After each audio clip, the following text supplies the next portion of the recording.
I'm here at the AfriCat Foundation, and stretched out behind me you can see 20,000 hectares of their reserve. Now, the Foundation's premise is to look after Africa's carnivores, in particular the big cats.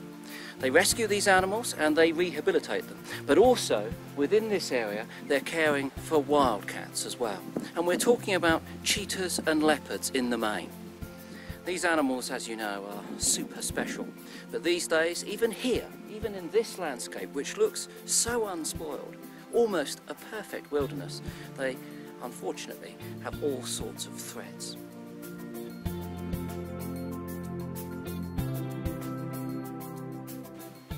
Now, we love these animals from our armchairs, and we don't have to live with them.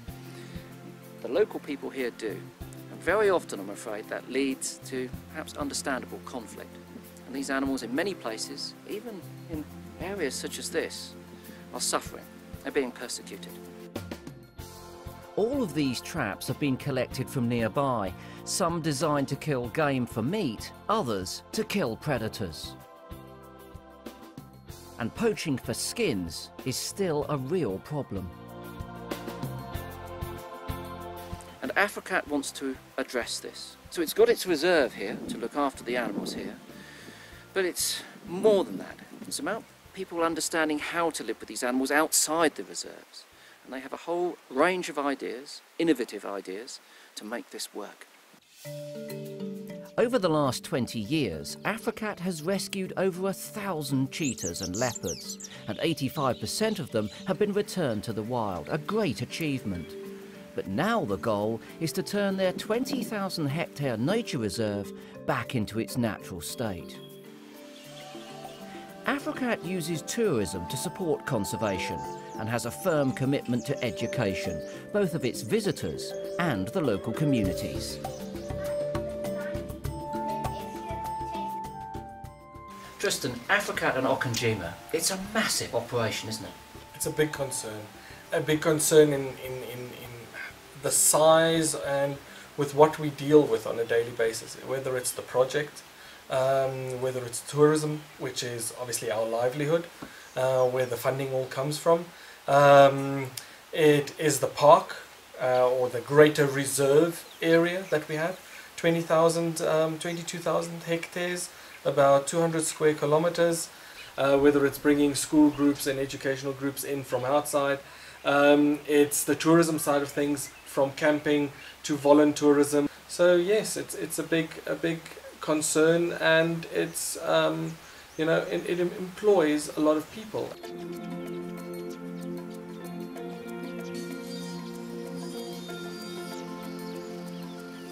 Although it looks beautiful, this is in fact damaged landscape. Up until fairly recently, this was farmed with domestic cattle, and they have a radical impact on the vegetation here. Frankly, they change it so much that the native species struggle to exist. So a huge amount of work needs to be done here. For a start, it might surprise you, quite a lot of this bush needs to be removed. This habitat needs to be opened out into grassy savanna with scattered trees. Then the oryx, the giraffe, the wildebeest, the steenbok will all prosper. And of course, if these animals are prospering, then the predators that eat them will prosper too. Wayne Hansen is the founder of AfriCat, and he showed me some of the damaged environment and told me about his plans to fix it. Wayne, this is an amazing and ambitious project to restore this habitat here, which at the moment is clearly not prime African bush. How are you going to do it? Well, we're going to have to start off by taking out the encroached species of acacia, in particular the ones you're seeing here right now. And once you've actually cleared them, you've got an area in which you can now start ripping on the contour to actually slow down the water. And once the water slows down, it puts down its sediment together with all the manure and dung from the game, and slowly but surely creates the topsoil, what we've clearly lost over the last 30-40 years of so much rain washing it off. A lot of manual labour. It's highly in need of a lot of staff to build this up. But once it's done, then every 8 to 10 years, fire, burn it, and so you keep cleaning it up and hand over to the next guys that hopefully will have the same interest and passion that we have. And that passion is shared by all of the Hansen family, who have a deep-rooted desire to protect and preserve southern Africa's predators. Species like these beautiful wild dogs, an animal in real peril. Donna, one of these dogs is clearly injured. He's limping. What happened to him? Kicked by a giraffe mother protecting her young. These guys are amazing. It's the first time ever AfriCat has released hand-reared carnivores, and they have adjusted well. They are hunting superbly, but this was a mistake. This was an accident somehow. This is their first injury, but they were brave. They took on this giraffe calf, and Mom got in the way, and he was kicked on his shoulder, and a real snap to the humerus bone. But now, of course, he's getting the best of care and attention. Top quality vets and 24-hour pampering, I should imagine. Pampering, absolutely. But you see, that's what AfriCat's all about. We interfere because we have already interfered by working with captive animals, rehabilitated animals, hand-reared animals. When our animals get injured, we definitely try and help, and we try and look at the situation as much as we can and see if it's worth the expense. And with Rex, it's definitely, he's very important in this pride of only 4. He's a leader in this pack. What about all of the other animals, the cats? Are they collared, and do they get the same amount of veterinary care?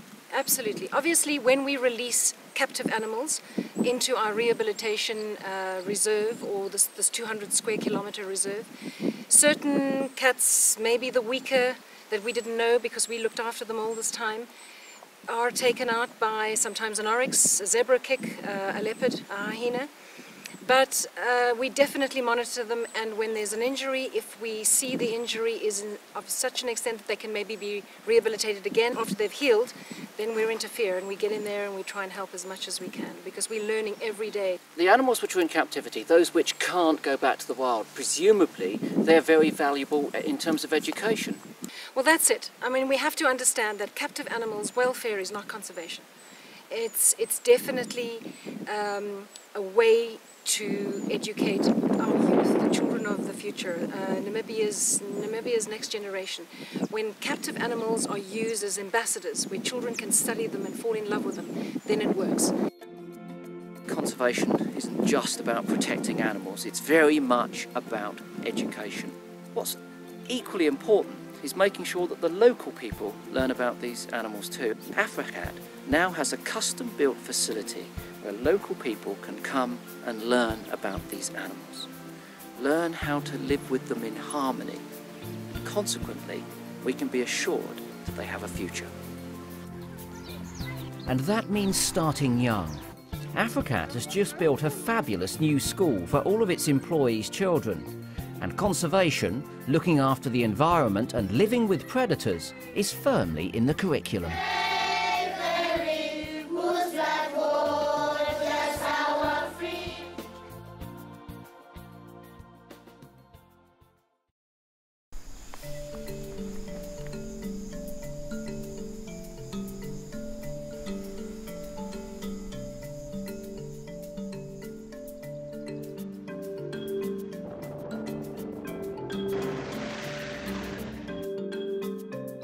One of the ways that AfriCat supports its work is through Okonjima, and Okonjima is a luxury lodge set here in this landscape where you can come and visit. It's got all the thrills and spills of high-end comfort.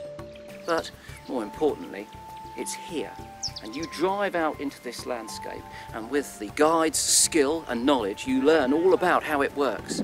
You engage with those cats. I mean, this is the place to get fantastic photographs, if that's what you're after, of cheetah, of leopard, of caracal, perhaps even of wild dog, not to mention all of the other game. But it's not all about the big charismatic carnivores. Understanding how all of the little creatures play a role in the ecosystem is equally important, and the guides are keen to tell you about it. I can actually see that this is an active termite mound simply because there's a lot of fresh mud on the side. Okay. There are all sorts of things that you can do when you come here. Perhaps the most exciting of all is tracking some of the animals on foot. So you're out of the vehicle and in the landscape. You can feel it, you can smell it, you can really engage with it. And if you're really lucky, you might come across cheetah, wild dog or hyena. Sometimes, if they're resting and content, you can get really close to them. Pause. People and Wildlife Solutions is AfriCat's voluntourism project, so if you feel like really lending a helping hand, then maybe this is for you. Mornings are spent helping maintain the habitat, or perhaps working on the fences. The rest of the time is safari time. And just because the sun sets doesn't mean that the action stops. The porcupine hide is one of my favourite treats at Okonjima. So these guys we have here are the Cape porcupine. They're the largest of the porcupine species. Overall there are 7. These guys here will normally live till about 30 years old. They're actually, from birth, are very, very well developed. So they're born with their quills and their spines intact, with their eyes open. Many visitors to AfriCat and its website are kind enough to support the work here with a donation. If people adopt animals at AfriCat, the money goes towards the upkeep of the animals, so for feeding and health checks. And once they've adopted and the payment has been made, they will receive a certificate like the one you can see on the screen to my left. Also updates on how the animal is doing here at the Carnivore Care Center. We really appreciate your support here at AfriCat, and adoptions make perfect Christmas and birthday presents.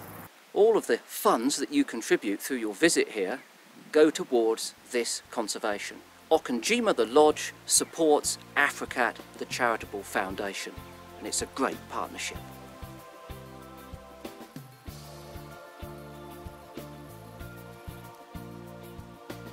When tourists visit, what's the best thing that they take away with them? What's the real key, the core of their experience here?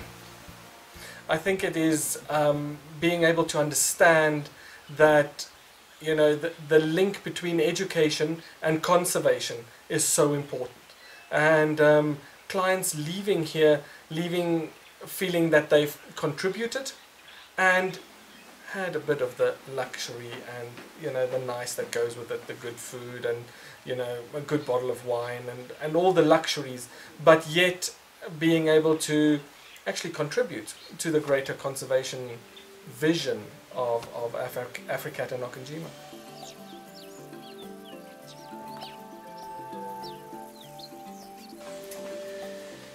Here's a map of Namibia, and this is AfriCat and Okonjima here in the central part of the country.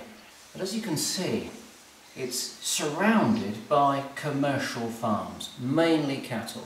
And these, of course, have their own inherent problems when it comes to living with predators, something that AfriCat has been trying to deal with and, in fact, dealing with successfully over a number of years. But it is an island lost in all of this farmland, and this makes it quite vulnerable. Imagine if there were a fire here and all of the animals were destroyed, or a disease breaks out, or we suffer some local extinction. It would mean that it would be very difficult for these animals to recolonise the area. So ideally what we want to do is have a network of joined protected areas across the whole country. And AfriCat has started that in some way by having AfriCat North, which is up here. Now this is a very different place and it has some different problems. It's very close, in fact on the edge of Etosha National Park, a magnificent resource that Namibia has. But the problem here is that lions, for instance, move out of Etosha, where they're protected, into these community farmlands here, and this brings them into direct confrontation with people. They eat their stock, and of course they're dangerous animals, difficult to live with. So one of the principal aims at the moment of AfriCat North here is education. It's understanding what the requirements of the people in this area are, and then implementing systems of wildlife management so that the two can live together harmoniously. Ultimately, what we'd like to do is join this park and Okonjima here, all together in a great network of reserves. Given the scale of the country, you can appreciate that that is a tall order. A necessary ambition, though.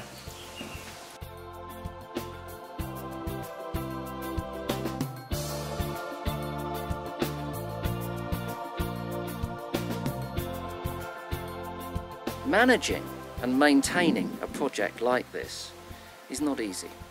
It's an ambitious task. It requires a lot of specialist skills, a lot of effort and a lot of endeavour. Frankly folks, at the end of the day, it costs a lot of money as well. So if you were kind enough to give us a donation, I can guarantee you that that money will go to good, working, practical conservation. But we'd much rather that you came and saw it for yourself, because then you could stand where I am and gaze over this landscape, and you could explore it and see its riches too.